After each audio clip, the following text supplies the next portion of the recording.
3388, c'est le nombre de victimes de la route en 2014, une augmentation de 3,7%, soit 120 morts de plus qu'en 2013, la première hausse depuis 12 ans.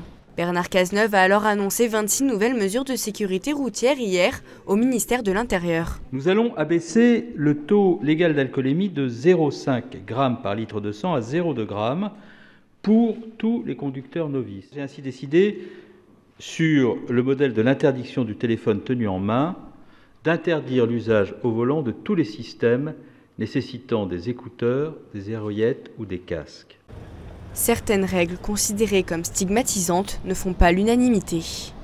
La mesure d'abaisser le taux à 0,2 g pour les jeunes conducteurs est une mesure qui se justifie en termes de statistiques, mais qui ne se justifie pas en termes de sécurité routière globale. C'est-à-dire qu'il y aurait un taux pour les plus jeunes, un autre pour les autres. Il faut une règle qui soit la même pour tout le monde.